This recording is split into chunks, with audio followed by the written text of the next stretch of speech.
Bien-aimé, Mungu amibariki asubuhi ya leo. Napenda kupartaje ko pense ya wamilele Mungu mkishina kile kinasema efata. Efata. Munafuata sauti ya Berger Ezekiel Chilile hapa Kasumbale Saboda. Kama tunabeba kitabu kia Marc chapitre 7, le verset 33. Marc chapitre 7 verset 33, Bible nasema hivi: il le prit à part, loin de la foule, lui mit les doigts dans les oreilles et lui toucha la langue avec sa propre salive. Puis, leva les yeux au ciel, il soupira et dit Ephata, c'est-à-dire ouvre-toi. Aussitôt ses oreilles s'ouvrirent, sa langue se délia et il parla très bien. Bien-aimé dans le Seigneur, kishina kietu kia leo kinasema Ephata. Ephata par l'introduction inasignifie ouvre-toi. Biblia nasema wakati Yesu baramuletea muntu mwa alikuwa bubu ashikwanze kusema, Yesu akabeba kilole kyake akatushe palurimi yake na kubamba mate, kisha akamweka kilole ndani ya rishikio na akanyangula macho yulu. Analalamika, anasema Ephata. Ephata inasignifie ouvre-toi. Alors, parlant de ce thème Ephata, minabeba musutemi ile nasema un ciel ouvert, mbingu ya kufunguka. Unayua bien-aimé dans le Seigneur, délivrance ya huyu muntu alikuwa bubu mashiku ya mingi. Juu ya ye kuishi délivrance yake, ilianza kulomba mbingu ifunguke, parce que mbingu ilikuwa kufunga juu ya huyu muntu. Unayua bien-aimé dans le Seigneur, pa hii dunia tuko naishi, njuu muntu a vivre délivrance mu domaine mwa fulani ya maisha, ule muntu anapasha kukonsulte mbele kujua eske mbingu yangu iko waji ubie mbingu isha kufunga njuu ya maisha yangu. Alors, uta comprendre que pa hii dunia peko ma porte, na kila porte iko na amene délivrance mwa fulani mu domaine fulani mu maisha. Tike bulongo pa hii dunia tuko, muntu anapasha comprendre que tuko naishi pa dunia juu bintu bianze kufunguka. Il y a toujours des portes ili napasha kwanza kufunguka. Kuko milango ya pa dunia na kuko milango ingine ya mumbingu. Asa hii milango ya pa dunia iko motive na maporti ya kumbingu. Kama milango ya kumbingu hayafunguka, milango ya pa dunia yakuwa motive. Tukibebe muplan ya ukovu, Biblia nasema dunia ikwesha kupotea, menju bantu bapate kuishi okovu ila fali mbingu mbele itangule kufunguka. Sike kama mbingu hayafunguka, milango ya pa dunia yafunguka, nju bantu baishi okovu. Na Biblia nasema wakati Yesu eko nafika pa Jourdain, apres kuingia mumai, apres kutoka kwake, directement mbingu inafunguka. Sauti inatoka inasema, huyu ni mwanangu mupendwa, ule minaweka ndani yake mapendo yangu yote, mmushikie. Mbingu ilifunguka, njo pale bantu baripata okovu. Mbingu ilifunguka, njo pale milango ya okovu ilibakia waji pa dunia. Tukibebe tena mutaya Noe, nju bantu bapate akse ya kuingia mu arshi, bapone kumvula. Biblia nasema ile bato ila falu ipande yende yulu ya montagne. Juu kama inatoka pa dunia inenda yulu ya montagne, directement bantu banapona kumvula ile ripasha kubaua. Menju bato ipande, hakuna muntu atamu alikuwa na kapasite ya kunyangula bato kuiweka yulu ya montagne. Ila falu Mungu afungule mbingu. Pale Mungu anafungula mbingu, mvula inamwangika kutoka mumbingu.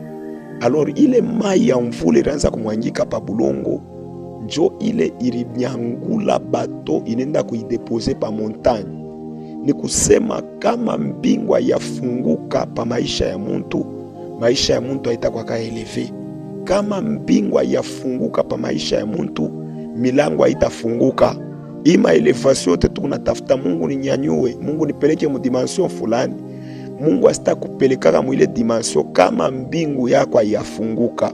Paske mbingu njo iko na motive maporte ya pa dunia kufunguka. Tukibebe exemple ya bantu bale bariishi maheritage kubazazi yabo. Muntu wa kwanza inakuwa ni Jacob. Muntu wa pili ni ule mwana mpotevu. Jacob alibeba heritage kwa babake, mais ile heritage ilikuwa spirituel. Mais ule mwana mpotevu alibeba heritage kwa babake, mais ile heritage ilikuwa physique, ilikuwa kunaonekana. Alibeba mali mingi, makuta mingi. Na Biblia nasema ule mtoto mkwenda na ile butajiri alishinda kujiretrouver. Pourquoi? Parce que mbingu ilikuwa ya kufunga juu yake. Mais Jacob alitoka kumbele ya Isaac bila hata 100 francs. Mais Jacob, Biblia nasema wakati eko nenda mu desert, anafika quelque part, sa vile ashukua tana kusin ya kuikia hapo kichwa, il n'avait rien. Biblia nasema Jacob anafika quelque part, bushiku bunaingia, analala, anaweka kichwa paribwe. Mepala anaweka kichwa paribwe, Jacob analota ndoto. Ile ndoto Jacob eko nalota, eko nona mbingu munafunguka. Anaona mbingu ikuwaji, ba malaika beko na panda ku eshele, beko na panda, bengine beko na shuka. Ni kusema wakati Jacob beko nafika kwa Labani, retour ya Jacob kukana alikuwa rich, aliluria na bintu mingi. Mais ashikutoke na kintu comme héritage kumikono ya baba yake. Pourquoi? Parce que mbingu yake ilifunguka. Ili mabenediction alibeba kwa baba yake, ilimufungulia mbingu, ilimufungulia milango ya mbingu. Pai dunia kama mbingu ya muntu haina waji, muntu anaweza kuwa na bintu leo, kesho anakuwa maskini. Muntu anaweza kuwa jana alikuwa na mamiotoka, kesho analamuka pauvre. Pourquoi? Parce que mbingu yake iko ya kufunga. Me muntu mwingine anaweza kuwa na kintu leo, me kama iko natembea, mkutembea kwake pa dunia, yulu yake mbingu iko waji. Ule muntu ataishi matemoignage, ule muntu bantu batasema hii kusani malawa. Me bantu batasabu abatayua ke yulu ya ule muntu peko mbingu mwa ikuwaji. Bien aimé, kuweza pa hii dunia kuna dependre na milango ya mbingu yako.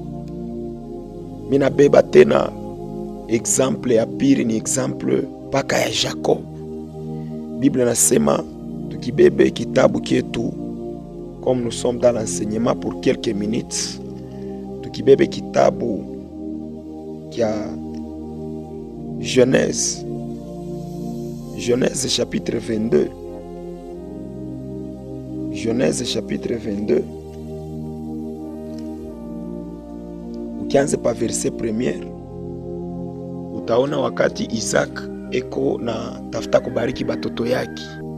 Tukibebe kitabu kia Genèse chapitre 27 verset 27, tunaanza tapa verset 26. Genèse 27 le verset 26, utakomprendre ke pa hii dunia kupa mulango ya mbingu ama milango ya mbingu na milango ya pa dunia.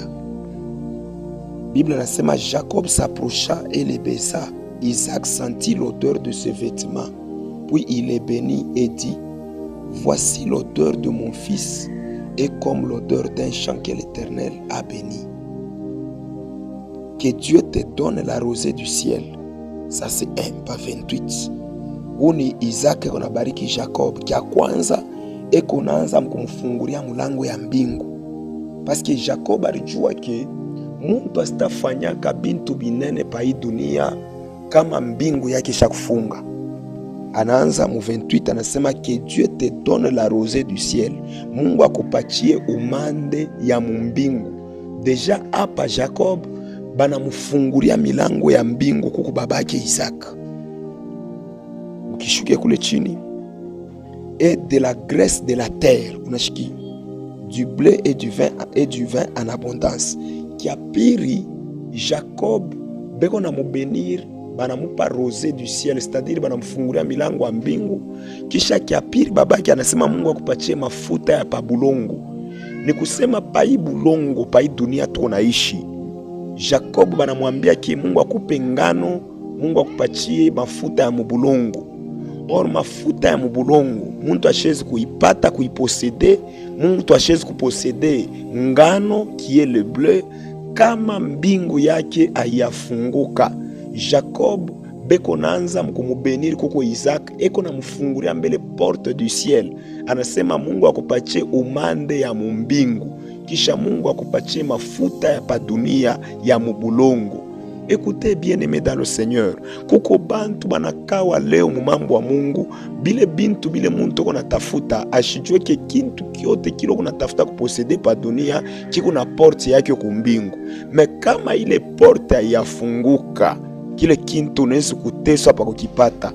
C'est pourquoi huyu muntu yalikuwa bubu, menju aseme, Yesu eko na ngarambele yula na découvrir que muntu anakawa mu situation. Pourquoi? Parce que mbingu yake isha kufunga. Njo Yesu eko na lalamika efata. Pourquoi? Eko na lalamika efata qui signifie ouvre-toi. Donc Yesu eko na ngona ni eko na ngara mu mbingu, eko na mufungulia mulango ya mbingu ifunguke. Mala mwa muntu huku alikuwa bubu anasema mala moe. Kuko ma situation ingine unaweza kukawa mo sana, unaweza kutrene mo sana. Pourquoi? Parce que bantu leo beko na consulter paka monde des ténèbres, bantu leo beko na consulter paka bana ula banifungia maisha, ula mamba jintu wangu nisangaje. Me bana sabwa ke mu en dehors kama unatafuta deliverance ya maisha, premier point ilo napasha mbele kutafuta sana kuyua mbingu yako kama iko ya kufunga wala kama iko washi.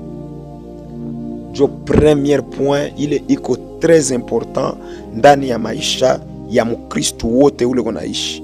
Alors, mina napenda kuepengle 3 points, 3 clés ile iko na kapasite ya kufungula mbingu ya muntu. Naleta mbele mafungulo 3. Mbingu inaweza kuwa bloqué, mais comment muntu anaweza kumotive, comment muntu anaweza kuactiver mbingu yake pour que ifunguke.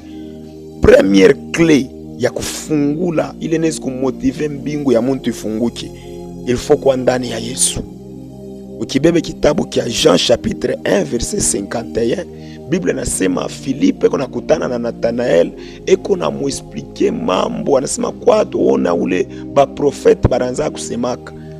Tunapata ule ba profete baranza kusemaka. Me pale Nathanael eko nafika kumbele ya Jésus, ye Nathanael alikuwa washipo bukalamushi pa macho. Yesu anasema ngara huyu Muisraelita ana na bukalamushi pa macho. Kisha Yesu anasema désormais mutaona mbingu waji na mutaona ba malaika beko na panda na beko na shuka. Ni kusema kama muntu ana ndani ya Yesu, mbingu yake haitafunguka. Onju kile kiuna kapasite ya kufungula mbingu ni paka eshel, na eshel ya biakweli ni Yesu Masia. C'est pourquoi Jacob na yari ona eshel ina touche pa bulongo, kisha na touche mu mbingu. Me ba malaika beko na panda, bengine beko na shuka. Or bale ba malaika ni ba pa dunia, nju kama ni ba kumbingu, baripasha kwanza mkushuka kisha banapanda. Me ya naona beko na panda kisha beko na shuka. Pourquoi? Parce que ni ba malaika ba pa dunia. Ni kusema pa hii dunia nju muntu a vivre miracle, nju muntu afanye bintu binene, anapasha kwa ndani ya Yesu. Na kama muntu ko ndani ya Yesu, anakuwa na kapasite directement ya kuona mbingu yake waji. Njo première clé. Deuxième clé juu ya kuaktive mbingu yako ifunguki, utaibeba mkitabu kia Malachi. Malachi chapitre 3 verset 10. Biblia nasema mkitabu kia Malachi chapitre 3 verset 10 inasema mulete ndani ya nyumba ya mfinyazi machekumi yote na masadaka yote. Na kisha Biblia nasema muniweke mie Mungu katika kipimo mu masadaka na mu maofrande, mutaona kama mi Mungu mistafungula milango ya mbingu. Ni kusema deuxième clé ile kuna kapasite ya kumfungulia muntu milango ya mbingu ni masadaka na machekumi. Kama unapata occasion ya kumutumikia Mungu na makuta yako, umutumikie Mungu na makuta. Paske makuta yako ile kuna mtumikia nayo Mungu inaweza kukufungulia mbingu. inaweza kufungula maopportunite, inaweza kufungula milango. Juu Mungu yeye mwenyewe ndio anasema mutaona kama mie shitafungula milango. Tena pale Mungu ashiseme mulango moyo, anasema milango ya mingi kumala moyo. Bien aimé, mimi napenda kuencourager mtu moyo, kama unapata occasion kusaidia hata orphelin, umsaidie. Kuna pata occasion kusaidia hata veuve, umsaidie. Kuna pata occasion kusaidia mtumishi wa Mungu, kanisa mwa fulani nafika, unaangarabe kama jengo, beba mifuko ya sima peleka. Kama kuna opportunité kupeleka hata malata peleka, parce que effet ya kufanya ile maacte deja mtu anaenda kuactiver mbingu yake pour que baki wazi. Troisième clé, ndio pale mimi naishia enseignement kidogo ya leo. Troisième clé, ndio ya kufungula ile kuna capacité ya kuactiver mbingu ya mtu baki wazi. Le ciel s'ouvre quand vous êtes sur la parole d'un homme oint. Mbingu inafungukaka kama muntu eko pa misemo ya mtumishi wa Mungu, ule Mungu ashakupakala mafuta. Hapana ba avantirie, hapana batumishi ya Mungu wale unakunya hapo na ba mpombe baneka mkungufu. Hapana, hapana batumishi wale unatoka na batoto abenye makanisa. Mtumishi wa Mungu liko mwenye kupakaliwa mafuta, ule eko mubijila bya Mungu. Biblia nasema hivyo kibebe kitabu kia 1 Samuel chapitre 1 verset 17 na 2 Rois chapitre 7 verset 1. Mu 1 Samuel Ana alikuwa na omba sana. Me Biblia nasema bantu banonase ni paka maombi ya Ana njo Mungu alijibu mala mwana anapata Samuel. No. Eli alifika na mkuta Ana iko naomba. Wakati Eli anafika anamkuta Ana iko naomba maombi, Eli ana confondre anonase ni muntu wa kulewa pombe. Ana anasema pana mtumishi wa Mungu, mishilewe buchungu bwa mambo yangu jo bunanipanda koro. Directement Eli mtumishi wa Mungu qui est un sacrificateur ana prononcer parole. Anasema hivi mu maisha ya Ana. Anasema wende na salama na Mungu atimize bile bioto naanza kuomba. Ni kusema njuu Ana a récupéré Samuel malgré alikuwa shakuomba, malgré alikuwa shakufanya maveu, il a fallu mtumishi ule Mungu ashakupakala mafuta aseme sauti mwapa maisha yake. Pala na prononcer ile parole. Directement ile parole inampacha accès, inamfungura mulango ya mbingu. Ukibebe tena kitabu kia 2 Rois, wakati Musamari mulikuwa njala sana, mtumishi wa Mungu alikuwa oint Elise. Anasema kesho paka muisa byakula bitayala Musamari. Alisema antanki mtumishi wa Mungu, il n'était pas inspiré que ni Mungu anamwambia sema hivi. Non, il a parlé comme un homme de Dieu. Anasema kesho Musamari mutangia bunga. Maana mwa ofisier mwa anakatala, anasema hata kama Mungu anaweza kufungula madirisha ya mbingu, imambo kunasema haitafanyika. Eliza anasema wewe utaona vile bintu me wewe utabikuri. Na bia kweli a cause ya parole ile Eliza tangaza Musamari, Mungu ana relever ba 4 lépreux. Kesho bia kula farini na yala ndani ya Samari. Écoutez bien aimé, mimi nakwambia mu maisha ushikapusake kufanya maakte kubatumisha Mungu wale Mungu anapakala mafuta pour que ba prononcer ko parole moya hivi mu maisha yako. Unaweza kufanya akte moya hivi na motive muntu, anasema tu parole moya, a cause ya hii bilato unanipachia, Mungu akuviki. A cause ya hii akte unanifanyishia, Mungu ajibu mahitaji yako. Ile parole anatangaza maisha yako directement, inakufungulia mbingu. Fashi yote kunenda hivi mbingu yako kuwaji. Mina kwa kuankuraje mtu moya, mbingu kame kuwaji utaweza pa dunia. Bantu banezo kufungia milango, bantu banezo kualabisha ma relation, haina problem. Me kama mbingu yako kuwaji, banezo kufunga kulubumbashi, Mungu anafungula Kolwezi. Banezo kufunga kukolwezi, Mungu anafungula kufungurume. Banezo kufunga kufungurume, Mungu anafungula kulikasi. Mungu anafungula kukasumbalesa, Mungu anafungula hata kulusaka. Même en Afrique du Sud, même en Europe, même en Italie. Pourquoi? Parce que mbingu yako kuwaji. Na mina deklare en tant que mtumishi wa Mungu, Mungu akufungulie mbingu mchina la Yesu. Fasho to kuna tembe comme ministère, comme kazi ya Mungu. Mungu amotive mbingu yako ibaki waji mchina la Yesu. Amen. Ni sauti ya mtumishi wenu